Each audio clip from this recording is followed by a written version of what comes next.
Hi, this is Mike Schmitz, and welcome to another edition of Screencasts Online. In this episode, we'll be looking at two separate capture apps that use AI to help you develop your ideas and make the creative process easier.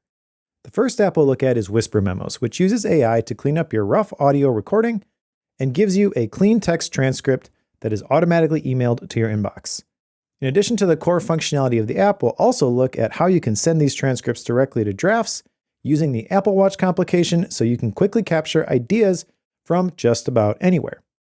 The second app we'll look at is VoicePal, which is a little rough around the edges, but it is a phenomenal tool for helping you develop your ideas by using AI-powered audio transcription to ask follow-up questions to help you consider your ideas from all possible angles.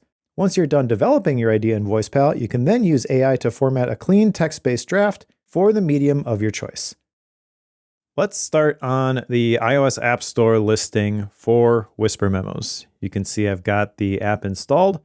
So now tap on Open, and the first thing that you'll see is this splash screen where we need to either sign in with an email or we can sign in with Apple. I'm going to sign in with my email address.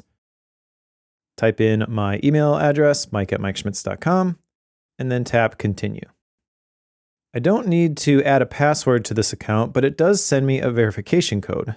Type that in and hit Verify. Okay, so now we're logged in, and there's a couple of permission screens that we have to go through. The first one is whether we want to allow microphone access. Since this is how we're going to dictate audio into Whisper Memos, this is essential. Tap Allow again when this screen shows up saying that Whisper Memos would like to access the microphone. And then the next one here is for notifications. Now, I generally don't like to turn on these notifications, but I do think it's helpful to have this live activity if this is running in the background. And then when it says Whisper Memos would like to send you notifications, tap Allow again. Okay, so now we're all set up with Whisper Memos. Here's the main Whisper Memos screen. In the upper left, you'll see the release, which happens to be, as I record this, the March 2025 release. That's why it says 2025/03 in the upper left corner. In the right is a button to access the settings, and at the bottom there's a button to record a new Whisper Memo. If you tap on Show from this banner up here, you can see what's new in this release of Whisper Memos. I'm going to tap Close.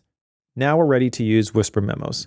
I'm currently using the free version of Whisper Memos, and as you can see, it gives you a notification of how many free memos you have left. Before you sign up for any in-app purchases, you can actually record up to 10 free memos. So you can try this to make sure that you like it before you would decide to purchase anything.